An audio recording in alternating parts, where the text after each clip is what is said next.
अध्याय 2 गीता का सार। संजय ने कहा, करुणा से व्याप्त शोकयुक्त अश्रुपूरित नेत्रों वाले अर्जुन को देखकर मधुसूदन कृष्ण ने ये शब्द कहे। श्री भगवान ने कहा, हे अर्जुन, तुम्हारे मन में यह कलमश आया कैसे? यह उस मनुष्य के लिए तनुक भी अनुकूल नहीं है जो जीवन के मूल्य को जानता हो। इससे उच्च लोक की नहीं अपितु अपयश की प्राप्ति होती है। हे प्रतापुत्र, इस हीन नपुंसकता को प्राप्त मत हो, यह तुम्हें शोभा नहीं देती। हे शत्रुओं के दमन करता, हृदय की शुद्ध दुर्बलता को त्याग कर युद्ध के लिए खड़े हो। अर्जुन ने कहा, हे शत्रुहंता, हे मधुसूदन, मैं युद्ध भूमि में किस तरह भीष्म तथा द्रोण जैसे पूजनीय व्यक्तियों पर उलटकर बाण चलाऊंगा। ऐसे महापुरुषों को जो मेरे गुरु हैं, उन्हें मारकर जीने की अपेक्षा इस संसार में भीख मांगकर खाना अच्छा है। भले ही वे सांसारिक लाभ के इच्छुक हों, किंतु हैं तो गुरुजन ही। यदि उनका वध होता है तो हमारे द्वारा भोग्य प्रत्येक वस्तु उनके रक्त से सनी होगी। हम यह भी नहीं जानते कि हमारे लिए क्या श्रेष्ठ है, उनको जीतना या उनके द्वारा जीते जाना। यदि हम धृतराष्ट्र के पुत्रों का वध कर देते हैं तो हमें जीवित रहने की आवश्यकता नहीं है, फिर भी वे युद्ध भूमि में हमारे समक्ष खड़े हैं। अब मैं अपनी कृपण दुर्बलता के कारण अपना कर्तव्य भूल गया हूं और सारा धैर्य खो चुका हूं। ऐसी अवस्था में मैं आपसे पूछ रहा हूं कि जो मेरे लिए श्रेयस्कर हो उससे निश्चित रूप से बताएं। अब मैं आपका शिष्य हूं और आपका शरणागत हूं, कृपया मुझे उपदेश दें। मुझे ऐसा कोई साधन नहीं दिखता जो मेरी इंद्रियों को सुखाने वाले इस शोक को दूर कर सके। स्वर्ग पर देवताओं के अधिपत्य की तरह इस धन धान्य संपन्न सारी पृथ्वी पर निष्कंटक राज्य प्राप्त करके भी मैं इस शोक को दूर नहीं कर सकूंगा। संजय ने कहा, इस प्रकार कहने के बाद शत्रुओं का दमन करने वाला अर्जुन कृष्ण से बोला, हे गोविंद, मैं युद्ध नहीं करूंगा, और चुप हो गया। हे भरतवंशी धृतराष्ट्र, उस समय दोनों सेनाओं के मध्य शोकमग्न अर्जुन से कृष्ण ने मानो हंसते हुए ये शब्द कहे। श्री भगवान ने कहा, तुम पांडित्यपूर्ण वचन करते हुए उनके लिए शोक कर रहे हो जो शोक करने योग्य नहीं हैं। जो विद्वान होते हैं वे न तो जीवित के लिए न ही मृत के लिए शोक करते हैं। ऐसा कभी नहीं हुआ कि मैं न रहा हूं या तुम न रहे हो, अथवा ये समस्त राजा न रहे हों, और न ऐसा है कि भविष्य में हम लोग नहीं रहेंगे। जिस प्रकार शरीरधारी आत्मा इस शरीर में बाल्यावस्था से तरुणावस्था में और फिर वृद्धावस्था में निरंतर अग्रसर होता रहता है, उसी प्रकार मृत्यु होने पर आत्मा दूसरे शरीर में चला जाता है। धीर व्यक्ति ऐसे परिवर्तन से मोह को प्राप्त नहीं होता। हे कुंती पुत्र, सुख तथा दुख का क्षणिक उदय तथा कालक्रम में उनका अंतर्धान होना सर्दी तथा गर्मी की ऋतुओं के आने जाने के समान है। हे भरतवंशी, वे इंद्रिय बोध से उत्पन्न होते हैं और मनुष्य को चाहिए कि अविचल भाव से उनको सहन करना सीखे।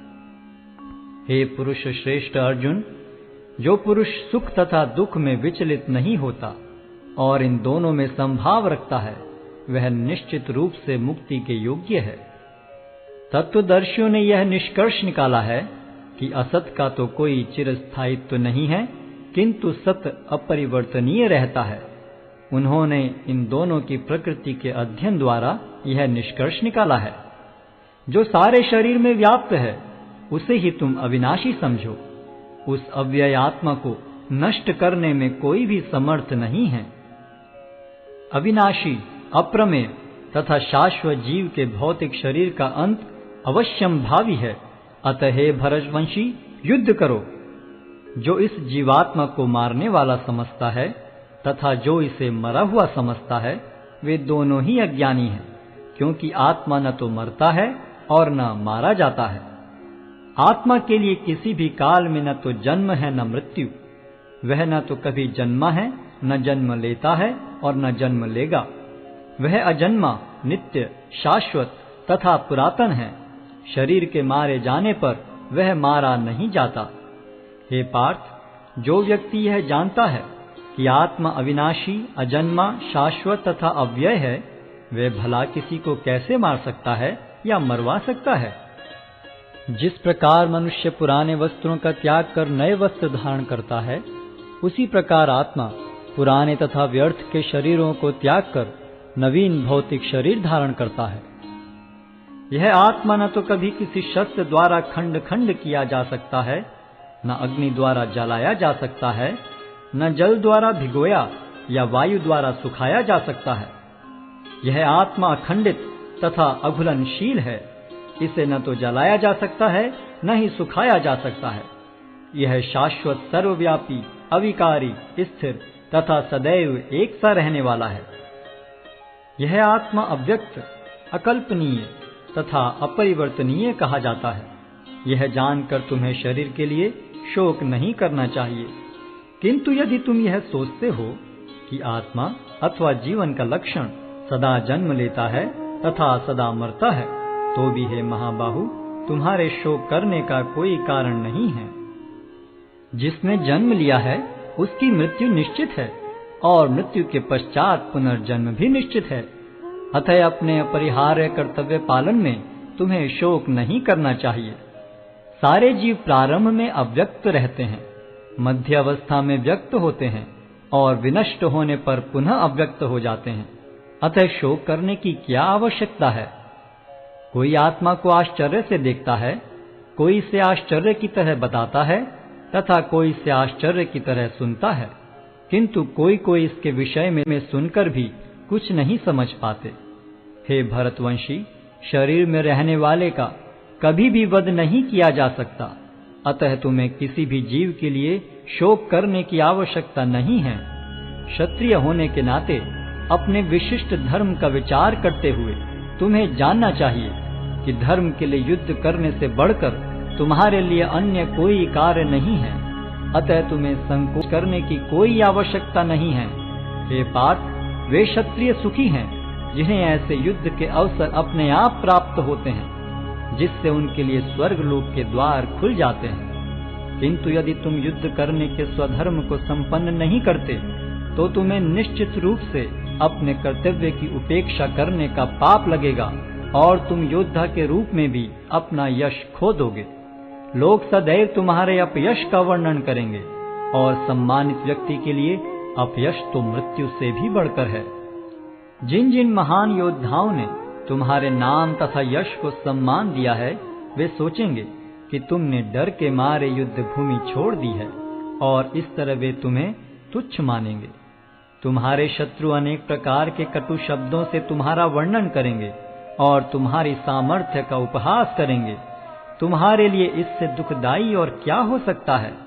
हे कुंती पुत्र, तुम यदि युद्ध में मारे जाओगे तो स्वर्ग प्राप्त करोगे, या यदि तुम जीत जाओगे तो पृथ्वी के साम्राज्य का भोग करोगे। अतः दृढ़ संकल्प करके खड़े हो और युद्ध करो। तुम सुख या दुख, हानि या लाभ, विजय या पराजय का विचार किए बिना युद्ध के लिए युद्ध करो। ऐसा करने पर तुम्हें कोई पाप नहीं लगेगा। यहाँ मैंने वैश्लेषिक अध्ययन द्वारा इस ज्ञान का वर्णन किया है। अब निष्काम भाव से कर्म करना बता रहा हूँ, उसे सुनो। हे प्रतापपुत्र, तुम यदि ऐसे ज्ञान से कर्म करोगे तो तुम कर्मों के बंधन से अपने को मुक्त कर सकते हो। इस प्रयास में न तो हानि होती है न ही ह्रास, अपितु इस पथ पर की गई अल्प प्रगति भी महान भय से रक्षा कर सकती है। जो इस मार्ग पर चलते हैं वे प्रयोजन में दृढ़ रहते हैं और उनका लक्ष्य भी एक होता है। हे कुरुनंदन, जो दृढ़ प्रतिज्ञ नहीं है उनकी बुद्धि अनेक शाखाओं में विभक्त रहती है। अल्पज्ञानी मनुष्य वेदों के उन अलंकारिक शब्दों के प्रति अत्यधिक आसक्त रहते हैं जो स्वर्ग की प्राप्ति, अच्छे जन्म, शक्ति इत्यादि के लिए विविध सकाम कर्म करने की संस्तुति करते हैं।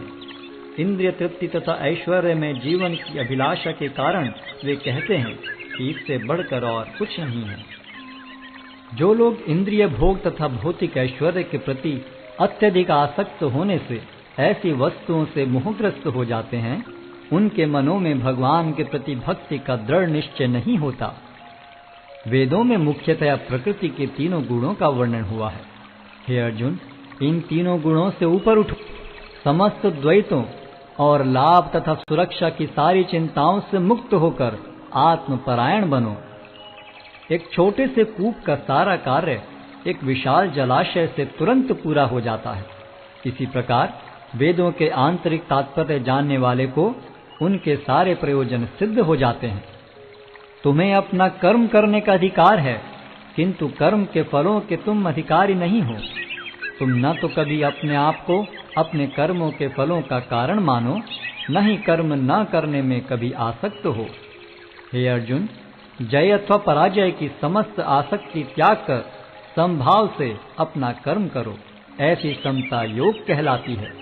हे धनंजय, भक्ति के द्वारा समस्त गर्हित कर्मों से दूर रहो और उसी भाव से भगवान की शरण ग्रहण करो। जो व्यक्ति अपने सकाम कर्म फलों को भोगना चाहते हैं, वे कृपण हैं। भक्ति में संलग्न मनुष्य इस जीवन में ही अच्छे तथा बुरे कार्यों से अपने को मुक्त कर लेता है।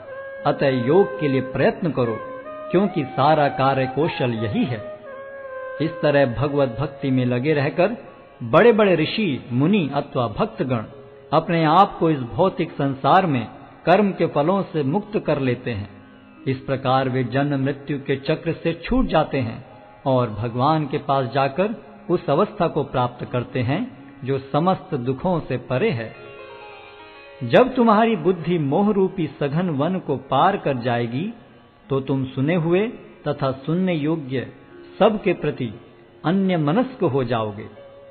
जब तुम्हारा मन वेदों की अलंकारमयी भाषा से विचलित न हो और वह आत्म साक्षात्कार की समाधि में स्थिर हो जाए, तब तुम्हें दिव्य चेतना प्राप्त हो जाएगी। अर्जुन ने कहा, हे कृष्ण, अध्यात्म में लीन चेतना वाले व्यक्ति के क्या लक्षण हैं? वह कैसे बोलता है तथा उसकी भाषा क्या है? वह किस तरह बैठता और चलता है? श्री भगवान ने कहा, हे पार्थ, जब मनुष्य मनोधर्म से उत्पन्न होने वाली इंद्रिय तृप्ति की समस्त कामनाओं का परित्याग कर देता है और जब इस तरह से विशुद्ध हुआ उसका मन आत्मा में संतोष प्राप्त करता है, तो वह विशुद्ध दिव्य चेतना को प्राप्त स्थित प्रज्ञ कहा जाता है, जो त्रय तापों के होने पर भी मन में विचलित नहीं होता अथवा सुख में प्रसन्न नहीं होता और जो आसक्ति, भय तथा क्रोध से मुक्त है, वह स्थिर मन वाला मुनि कहलाता है। इस भौतिक जगत में जो व्यक्ति न तो शुभ की प्राप्ति से हर्षित होता है और न अशुभ के प्राप्त होने पर उससे घृणा करता है, वह पूर्ण ज्ञान में स्थिर होता है। जिस प्रकार कछुआ अपने अंगों को संकुचित करके खोल के भीतर कर लेता है, उसी तरह जो मनुष्य अपनी इंद्रियों को इंद्रिय विषयों से खींच लेता है, वह पूर्ण चेतना में दृढ़ता पूर्वक स्थिर होता है। देहधारी जीव इंद्रिय भोग से भले ही निवृत्त हो जाए, पर उसमें इंद्रिय भोगों की इच्छा बनी रहती है। लेकिन उत्तम रस के अनुभव होने से ऐसे कार्यों को बंद करने पर वह भक्ति में स्थिर हो जाता है। हे अर्जुन, इंद्रियां इतनी प्रबल तथा वेगवान हैं कि वे उस विवेकी पुरुष के मन को भी बलपूर्वक हर लेती हैं, जो उन्हें वश में करने का प्रयत्न करता है। जो इंद्रियों को पूर्णतया वश में रखते हुए इंद्रिय संयम करता है और अपनी चेतना को मुझ में स्थिर कर देता है, वह मनुष्य स्थिर बुद्धि कहलाता है। इंद्रिय विषयों का चिंतन करते हुए मनुष्य की उनमें आसक्ति उत्पन्न हो जाती है और ऐसी आसक्ति से काम उत्पन्न होता है और फिर काम से क्रोध प्रकट होता है। क्रोध से पूर्ण मोह उत्पन्न होता है और मोह से स्मरण शक्ति का विभ्रम हो जाता है। जब स्मरण शक्ति भ्रमित हो जाती है तो बुद्धि नष्ट हो जाती है और बुद्धि नष्ट होने पर मनुष्य भवकूप में पुनः गिर जाता है। किंतु समस्त राग तथा द्वेष से मुक्त एवं अपनी इंद्रियों को संयम द्वारा वश में करने में समर्थ व्यक्ति भगवान की पूर्ण कृपा प्राप्त कर सकता है। इस प्रकार से कृष्ण भावनामृत में तुष्ट व्यक्ति के लिए संसार के तीनों ताप नष्ट हो जाते हैं और ऐसी तुष्ट चेतना होने पर उसकी बुद्धि शीघ्र ही स्थिर हो जाती है। जो कृष्ण भावनामृत में परमेश्वर से संबंधित नहीं है, उनकी न तो बुद्धि दिव्य होती है और न ही मन स्थिर होता है, जिसके बिना शांति की कोई संभावना नहीं है। शांति के बिना सुख हो भी कैसे सकता है। जिस प्रकार पानी में तैरती नाव को प्रचंड वायु दूर बहा ले जाती है, उसी प्रकार विचरणशील इंद्रियों में से कोई एक जिस पर मन निरंतर लगा रहता है, मनुष्य की बुद्धि को हर लेती है।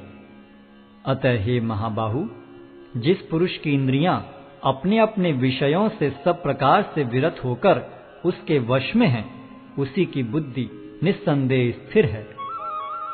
जो सब जीवों के लिए रात्रि है, वह आत्म संयमी के जागने का समय है, और जो समस्त जीवों के जागने का समय है, वह आत्मनिरीक्षक मुनि के लिए रात्रि है।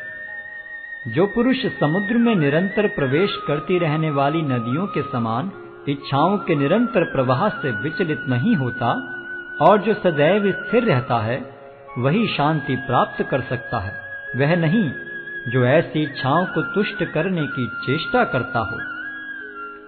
जिस व्यक्ति ने इंद्रिय तृप्ति की समस्त इच्छाओं का परित्याग कर दिया है, जो इच्छाओं से रहित रहता है और जिसने सारी ममता त्याग दी है तथा अहंकार से रहित है, वही वास्तविक शांति को प्राप्त कर सकता है।